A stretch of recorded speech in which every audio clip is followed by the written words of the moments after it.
അടുത്തൊരു വാർത്തയിലേക്ക്. ജസ്ന സലീം റീൽസിലൂടെയൊക്കെ സോഷ്യൽ മീഡിയയിൽ വളരെ നിറഞ്ഞു നിൽക്കുന്ന ഒരു താരമാണ്. ജസ്നയ്ക്കെതിരെ ഒരുപാട് ആരോപണങ്ങളുമായി എപ്പോഴും BJP ഒക്കെ രംഗത്തെത്താറുണ്ട്.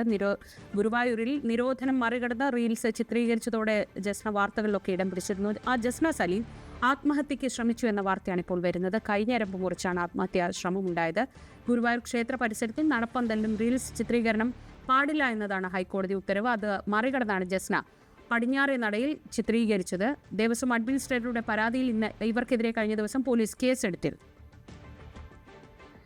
എല്ലാവരും ഇന്ന് വിതയ്ക്കുന്നത് എന്തിനാന്ന് എനിക്കറിഞ്ഞൂടാ.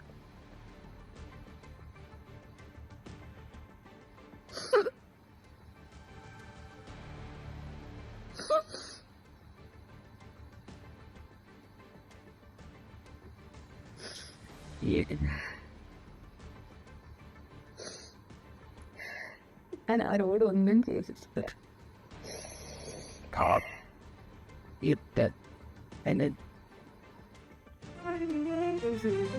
അനീഷ് കുമാർ വിവരങ്ങളുമായി. അനീഷ്, വലിയ രീതിയിൽ സമ്മർദ്ദമുണ്ടായിരുന്നു എന്ന് തോന്നുന്നു.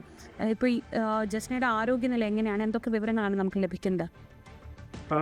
നേരത്തെ തന്നെ വലിയ വിവാദങ്ങൾ ഈ ശ്രീകൃഷ്ണന്റെ നടയിൽ അല്ലെങ്കിൽ ഗുരുവായൂർ അമ്പലത്തിന്റെ പരിസരത്ത് റീൽ ചിത്രീകരിച്ചതുമായി ബന്ധപ്പെട്ട് ജസ്നയുമായി ചേർത്ത് ഉണ്ടായിരുന്നു. ഹൈക്കോടതി ഇതിനെ തുടർന്ന് ഈ റീൽ ചിത്രീകരണം പൂർണ്ണമായി നിരോധിക്കുന്ന അടക്കമുള്ള തരത്തിലേക്ക് കാര്യങ്ങൾ നീക്കുകയും ചെയ്തിരുന്നു. ഇതിനുശേഷം താൻ എന്നാൽ ഗുരുവായൂർ അമ്പല നടയിലോ പരിസര പ്രദേശങ്ങളിലോ റീൽ ചിത്രീകരിച്ചിട്ടില്ലെന്നാണ് ജസ്ന പറയുന്നത്. കഴിഞ്ഞ ദിവസവും സമാനമായ രീതിയിൽ തന്നെ ഗുരുവായൂർ അമ്പലത്തിൽ പോയപ്പോൾ അമ്പലത്തിന് സമീപ പ്രദേശമുള്ള ഒന്ന് രണ്ട് കടകളിൽ കയറുകയും ക്ഷേത്രത്തിന് പുറത്തു വെച്ച് താൻ ചില റീൽസ് എടുക്കുകയും ചെയ്തിരുന്നു. എന്നാൽ അമ്പലത്തിനുള്ളിൽ പ്രവേശിച്ചില്ല എന്ന് അവർ തറപ്പിച്ചു പറയുന്നു. പക്ഷേ ഇതിനെ തുടർന്ന് സമൂഹ മാധ്യമങ്ങളിലടക്കം ഇവർക്കെതിരെ വലിയ രീതിയിലുള്ള പ്രചരണം ആരംഭിക്കുകയും ഗുരുവായൂർ പോലീസ് ഇക്കാര്യത്തിൽ കേസെടുക്കുകയും ചെയ്തിരുന്നു. ഇതേ തുടർന്നാണ് വലിയ മാനസിക സമ്മർദ്ദത്തിലേക്ക് ഇവർ നീങ്ങിയത്. തന്റെ ഭാഗം ന്യായീകരിച്ചുള്ള അല്ലെങ്കിൽ താൻ അമ്പലത്തിനുള്ളിൽ കടന്നിരുന്നില്ല എന്ന് ചൂണ്ടിക്കാട്ടി അവർ വീഡിയോ ചെയ്യുകയും വിശദീകരിക്കുകയും ഒക്കെ ചെയ്തെങ്കിലും മാധ്യമങ്ങളിലടക്കം ഇക്കാര്യം വാർത്തയായി വന്നു. ഒപ്പം സമൂഹ മാധ്യമങ്ങളിൽ ഇവർക്കെതിരെ വലിയ പ്രചാരണം സജീവമാവുകയും ചെയ്യുന്ന ഒരു സാഹചര്യം ഉണ്ടായിരുന്നു. ഇതിന്റെ അടിസ്ഥാനത്തിലാണ് അവർ ഇന്നലെ മാനസിക സമ്മർദ്ദം താങ്ങാനാവാതെ വന്നതിനെ തുടർന്ന് ആത്മഹത്യക്ക് ശ്രമിച്ചതെന്നാണ് നമുക്ക് മനസ്സിലാക്കാൻ കഴിയുന്നത്. കൈഞ്ഞരമ്പ് മുറിച്ചായിരുന്നു ഇവരുടെ ആത്മഹത്യാ ശ്രമം. ഇതേ തുടർന്ന് ഇവരെ ആശുപത്രിയിൽ പ്രവേശിപ്പിച്ചിട്ടുമുണ്ട്. ആരോഗ്യനില അത്ര ഗുരുതരമല്ല എന്നാണ് നമുക്ക് നിലവിൽ ലഭിക്കുന്ന വിവരം. എങ്കിലും അവർ ജീവനൊടുക്കാൻ തന്നെയുള്ള ലക്ഷ്യത്തിലൂടെയായിരുന്നു ഇത്തരം ഒരു കടുങ്കൈ ചെയ്തതെന്നാണ് മനസ്സിലാക്കാൻ കഴിയുന്നത്.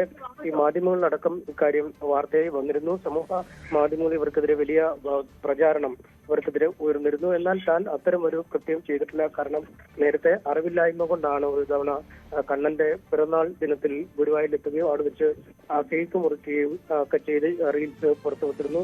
ആ ഇടയ്ക്ക് പലപ്പോഴും അവരുടെ റീൽസ് അവിടെ നിന്നും പുറത്തുവിടുന്ന ഒരു സാഹചര്യം ഉണ്ടായിരുന്നു. എന്നാൽ ഇത്തവണ അത്തരത്തിലൊരു തെറ്റും തന്റെ ഭാഗത്തൊന്നും ഉണ്ടായില്ല. ദൃശ്യങ്ങളൊക്കെ ഇപ്പോഴത്തെ ദൃശ്യങ്ങളല്ല എന്നൊക്കെയാണ് അവർ പറയുന്നത്. എന്തായാലും നമുക്കറിയാം, ഈ കണ്ണന്റെ ചിത്രങ്ങൾ മാത്രം വരയ്ക്കുന്നതിലൂടെ പ്രശസ്തയായ ഒരു യുവതിയായിരുന്നു ജസ്ന സലീം. ഒരു മുസ്ലിം യുവതി ആയിരുന്ന അവർ പിന്നീട് ഈ കണ്ണനെ വരയ്ക്കുക എന്നത് മാത്രം തന്റെ ജീവനോപാധിയായി മാറ്റുന്ന ഒരു സാഹചര്യം നിലനിന്നിരുന്നു. കേരളത്തിനകത്തും പുറത്തും വിദേശത്തുമൊക്കെ ഒരുപാട് ആളുകൾ ഇവരുടെ ചിത്രങ്ങൾ ആവശ്യപ്പെട്ട് ഇവരെ സമീപിക്കുകയും ചെയ്തിരുന്നു. പ്രധാനമന്ത്രി നരേന്ദ്രമോദിക്കടക്കം കണ്ണന്റെ ചിത്രങ്ങൾ ഇവർ സമ്മാനിച്ചാണ് വലിയ പ്രശസ്തിയിലേക്ക് ഉയരുകയും ചെയ്തത്. എന്തായാലും ആ സ്ത്രീയാണ് ഇപ്പോൾ ഗുരുവായൂർ അമ്പലത്തിൽ റീൽ ചിത്രീകരിച്ചു എന്ന പേരിൽ കേസെടുക്കപ്പെടുകയും പിന്നീട് അതേ തുടർന്ന് സമൂഹ മാധ്യമങ്ങളിൽ വലിയ ആക്രമണം നേരിടുകയും ചെയ്യുന്നത്. ഈ സമ്മർദ്ദം താങ്ങാനാവാതെയാണ് ഇവർ ഇപ്പോൾ ആത്മഹത്യക്ക് ശ്രമിച്ചിരിക്കുന്നത്. ശ്രീജാം. ശരി, MS അനീഷ് കുമാറാണ് വിവരങ്ങൾ നൽകിയത്. കൈഞ്ഞരമ്പ് മുറിച്ച് ജസ്ന സലീം സോഷ്യൽ മീഡിയ ഇൻഫ്ലുവൻസറാണ്. എപ്പോഴും ഗുരുവായൂരിൽ കൃഷ്ണൻ്റെ ചിത്രങ്ങൾ വരയ്ക്കുകയും കൃഷ്ണൻ്റെ പിറന്നാളിന് കേക്ക് മുറിക്കുകയും ഒക്കെ ചെയ്താണ് ജസ്ന പലപ്പോഴും വാർത്തകളിൽ ഇടം പിടിച്ചത്. പക്ഷേ ജസ്നയുടെ റീൽസ് ചിത്രീകരണത്തെ തുടർന്ന് ഹൈക്കോടതി ക്ഷേത്ര പരിസരത്ത് റീൽസ് വിലക്കിക്കൊണ്ടൊരു സ്ഥലം എന്ന് പറയുന്നത് ആ നടപ്പന്തലിന് പുറത്താണ്. ആ ഭാഗത്ത് അങ്ങനെ ഒരു വിലക്കുള്ളതായി അറിയില്ല. കിഴക്കേ നടയിലൊക്കെ ആണെന്ന് തോന്നുന്നു പ്രധാനമായും നടപ്പന്തലിലും ഒക്കെ അങ്ങനെ ഒരു വിലക്കുണ്ടായത്. അപ്പോൾ ഈ ഒരു കേസ് അങ്ങനെ വന്നതിൻ്റെയൊക്കെ ഒരു പശ്ചാത്തലത്തിൽ കൂടിയായിരിക്കും ഇത്രയേറെ സമ്മർദ്ദത്തിൽ ഇങ്ങനെ ഒരു ആത്മഹത്യാ ശ്രമം, അല്ലേ? തീർച്ചയായും ജസ്ന ഈ പ്രചാരണം തുടങ്ങിയപ്പോൾ മുതൽ തന്നെ പറയുന്നുണ്ട് താൻ ക്ഷേത്ര മതിൽക്കെട്ടിനുള്ളിൽ കടന്നോ അല്ലെങ്കിൽ ഹൈക്കോടതി നിരോധിത ഉത്തരവുള്ള സ്ഥലങ്ങളിലൊന്നും താൻ ഈ റീൽസ് ചിത്രീകരിച്ചില്ല. പടിഞ്ഞാറ് നടയുടെ പുറത്ത്, അതായത് ക്ഷേത്ര പരിസരം എന്ന് പറയുന്ന ക്ഷേത്ര മതിൽക്കെട്ടിന് ഉൾഭാഗമാണ്. അതിന് പുറത്ത് റോഡിലും മറ്റു സമീപ പ്രദേശങ്ങളിലൊന്നും ഇങ്ങനെ ചെയ്യുന്നതിന് ഹൈക്കോടതി വിലക്കുണ്ട് എന്ന് നമുക്ക് അറിയാൻ കഴിയുന്നില്ല. അത്തരം ഒരു ഉത്തരവുമില്ല.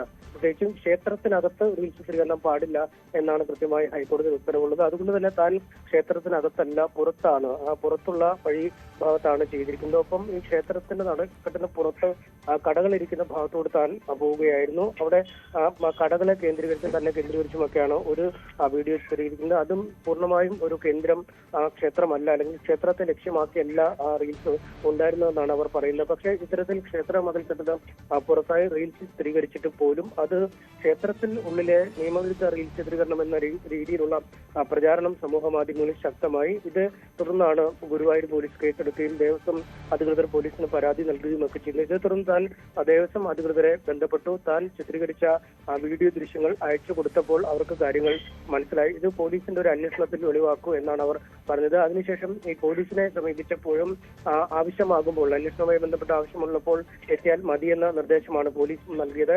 പോലീസിനെയും ഈ ദൃശ്യങ്ങളുടെ നിജസ്ഥിതി താൻ ബോധ്യപ്പെടുത്തി എന്നവർ പറയുകയും ചെയ്യുന്നു. പക്ഷേ അതിന് ശേഷവും പിന്നീട് അവർക്ക് നേരെ വലിയ രീതിയിലുള്ള അക്രമങ്ങൾ സമൂഹ മാധ്യമങ്ങളിലൂടെ ഉണ്ടാകുന്നു. അതുകൊണ്ട് ആണ് ഇത്തരം ഒരു ശ്രമം നടത്തിയതെന്നാണ് അവർ പറയുന്നത്. കഴിഞ്ഞ ദിവസം ഈ കേസെടുത്ത സമയം മുതൽ തന്നെ അവർ വലിയ സമ്മർദ്ദത്തിലായിരുന്നു. അവർ അവരുടെ ഭാഗം വിശദീകരിക്കാനായി സമൂഹ മാധ്യമത്തിൽ പോസ്റ്റ് ഇട്ടിരുന്നു. പിന്നെ മറ്റ് മാധ്യമങ്ങളടക്കമുള്ള പല ആളുകളെയും വെച്ചു ദേവസ്വം അധികൃതരെയും പോലീസിനെയും ഒക്കെ വിളിച്ച് ബന്ധപ്പെടുകയും ചെയ്തു. പക്ഷേ അതിനുശേഷവും ഈ സൈബർ ആക്രമണം തുടരുന്ന ഒരു സാഹചര്യത്തിൽ തന്നെയാണ് അവർ ഇത്തരം ഒരു വഴി തെരഞ്ഞെടുത്തതെന്നാണ് നമുക്ക് മനസ്സിലാക്കാൻ കഴിഞ്ഞ. എന്തായാലും പുറത്തു വന്ന ദൃശ്യങ്ങളിൽ താൻ പൂർണ്ണമായും ക്ഷേത്രത്തിന് അകത്തല്ല, ക്ഷേത്രത്തിന്റെ പുറത്തു തന്നെയാണ് എന്ന വാദമാണ് അവർ ഉന്നയിക്കുന്നത്. ഒപ്പം അവരുടെ ചിത്രങ്ങളുമായി ബന്ധപ്പെട്ടൊക്കെയും വലിയ വിമർശനങ്ങളും മറ്റുമൊക്കെ പല കോണിൽ നിന്നും ഊരുന്നുണ്ടായിരുന്നു. ഒരു കാലത്ത് അവരെ ചേർത്ത് പിടിച്ച ഒരു വിഭാഗം ആളുകൾ അവരെ പൂർണ്ണമായും കൈവിടുന്ന രീതിയിലേക്കൊക്കെ സമീപകാലത്ത് മാറിയിരുന്നു. അതുമൊക്കെ ഇത്തരം വലിയ സമ്മർദ്ദത്തിനും പിന്നിൽ ഉണ്ട് എന്നാണ് നമുക്ക് മനസ്സിലാക്കാൻ കഴിയുന്ന. ചിത്രങ്ങൾ വാങ്ങിയാൽ ദോഷം സംഭവിക്കുമെന്നൊക്കെയുള്ള പ്രചാരണം നടക്കുന്നു എന്ന് നേരത്തെ ന്യൂസ് എയ്റ്റിനോട് തന്നെ അവർ വെളിപ്പെടുത്തിയിരുന്നു. ഇത്തരം ചിത്രീകരണം അടക്കം അവരെ ദോഷകരമായി ബാധിച്ചു. പലപ്പോഴും ചിത്രങ്ങൾ വരയ്ക്കാൻ ആളുകൾ എത്താതിരിക്കുന്ന രീതിയിലേക്ക് പോലും കാര്യങ്ങൾ ബഹിഷ്കരണ ആഹ്വാനങ്ങളും മറ്റും എത്തുന്നു എന്നൊക്കെ അവർ പറഞ്ഞിരുന്നു. ഒരുപക്ഷെ ഇതൊക്കെ ചേർത്ത് ഈ നിരന്തരമായി ഇവർക്കെതിരെ വിവാദങ്ങൾ വരുന്നു, ക്ഷേത്രത്തിനെതിരെ നിലനിൽക്കുന്നു എന്നൊക്കെ, അല്ലെങ്കിൽ ക്ഷേത്രത്തിന്റെ വിശ്വാസത്തെ മറ്റും തകർക്കാൻ ശ്രമിക്കുന്നത് അടക്കമുള്ള പല ആരോപണങ്ങൾ ഉയരുമ്പോൾ അത്തരം ആരോപണങ്ങളുടെ ഒരു സമ്മർദ്ദം താങ്ങാൻ അവർക്ക് കഴിഞ്ഞില്ല എന്നാണ് മനസ്സിലാക്കേണ്ടത്. എന്തായാലും തന്റെ സത്യാവസ്ഥ ബോധിപ്പിക്കാനായി അവർ പരമാവധി ശ്രമിച്ചിരുന്നു, വീഡിയോ ഇട്ടിരുന്നു, ക്ഷേത്രം അധികൃതരെ വിളിച്ചിരുന്നു, പോലീസുമായി ബന്ധപ്പെട്ടിരുന്നു ഒക്കെ. ഇതിനൊക്കെ ശേഷവും പ്രചരണം വളരെ സജീവമായി മുന്നോട്ട് പോകുന്ന സാഹചര്യത്തിലാണ് ഇത്തരം ഒരു നിലപാടിലേക്ക് അവർ നീങ്ങിയത് എന്ന് കരുതാം. ശരി, സനീഷ് കുമാറാണ് വിവരങ്ങൾ നൽകിയത്. ഇപ്പോൾ ദൃശ്യങ്ങളിൽ കാണുന്ന ഈ റീൽ ചിത്രീകരണത്തിൻ്റെ പേരിലാണ് ജസ്നയ്ക്കെതിരെ വീണ്ടും കേസെടുത്തത്. അതിനുശേഷമാണ് ഇന്നലെ ജസ്നയുടെ ഭാഗത്തു നിന്ന് ഇങ്ങനൊരു ആത്മഹത്യാ ശ്രമം ഉണ്ടായത്. ആരോഗ്യനില തൃപ്തികരമാണെന്നാണ് വിവരങ്ങളെങ്കിൽ പോലും ആത്മഹത്യ ചെയ്യാൻ ഉറച്ചു തന്നെയായിരുന്നു കൈഞ്ഞരമ്പ് മുറിച്ചത് എന്ന വിവരങ്ങൾ കൂടി വരുന്നുണ്ട്.